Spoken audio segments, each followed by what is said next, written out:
Alors aujourd'hui est une belle journée qui nous permet de découvrir sur le terrain le premier tronçon du barreau de Vieux-Thann, donc un barreau qui va relier le carrefour côté Alba à la route départementale qui dessert le sud de Thann, Vieux-Thann, ainsi que les communes de Leimbach-Rodren. Donc ce premier tronçon qui est ouvert aujourd'hui, qui a nécessité un peu plus d'une année de travail, avec bien entendu de gros travaux de terrassement, mais également la création de bassins de régulation des eaux pluviales, et également des passages pour les batraciens qui étaient inscrits dans la politique de mesures compensatoires.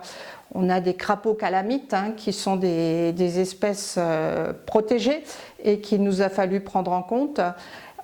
Ces travaux vont être doublés donc prochainement par une piste cyclable en site propre qui permettra donc de sécuriser le trafic des cyclistes. Nous étions là sur un site largement pollué par des déchets amassés de longue date, mais aussi par des déchets médicaux qui émanaient de l'hôpital de Thann.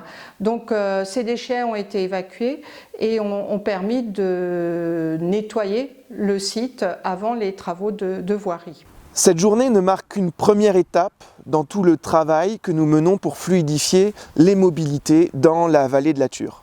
S'en suivra la mise en service de la deuxième tranche du barreau qui reliera la zone d'activité à Leimbach, tranche sur laquelle nous nous trouvons actuellement, qui sera mise en service d'ici au printemps 2024. Nous poursuivrons avec la connexion de la voie verte qui longe ce barreau avec la gare de Vieux-Thann zone industrielle afin de faciliter dans toutes les mobilités douces la connexion de ces différents pôles d'attractivité, zones d'activité économique de cette ouverture de vallée. S'en suivront encore différents travaux. La mise en sécurité de l'intersection à l'entrée de Thann qui débouche sur l'avenue Pasteur, l'évolution du trafic grâce au barreau nécessitera de sécuriser cette entrée de ville. Se poursuivra ensuite la mise en place d'une onde verte, c'est-à-dire d'une coordination des feux de circulation de Vieux-Thann jusqu'à Bitschwiller-les-Thann en passant par Thann puis par Villers afin de faciliter la fluidité, afin que les usagers ne soient pas systématiquement stoppés à des feux tricolores. Enfin, nous allons mettre en place dans les prochaines semaines un plan de gestion du trafic sur toute la RD 1066 afin de nous prémunir du risque d'un accident qui bloquerait la vallée et d'avoir toujours un itinéraire de délestage. Ce sont des travaux qui ont été menés de longue date qui vont enfin aboutir avec des mesures très concrètes comme par exemple l'ouverture tout au long de l'année du col du Hunsrück afin de pouvoir bénéficier au droit de Thann d'un itinéraire d'urgence de délestage.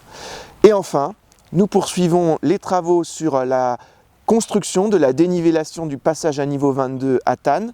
Ce sont des travaux de longue haleine. Il reste beaucoup d'étapes à franchir, mais nous avançons tant sur le plan de la sécurité que des autorisations avec la SNCF, que de la coordination avec la ville de Thann, afin que la fluidité que nous souhaitons sur l'axe RD 1066, c'est-à-dire est-ouest, n'empêche pas une meilleure intégration de la ville de Thann, nord-sud, tout en sécurisant ce passage à niveau. Voilà, ces travaux de fluidité dans la vallée de la Thur sont de longue haleine. Ça fait longtemps que ce barreau était attendu, mais nous nous y attelons chaque jour pour avancer un peu plus vers plus de fluidité, plus de qualité de vie dans notre vallée de la Thur.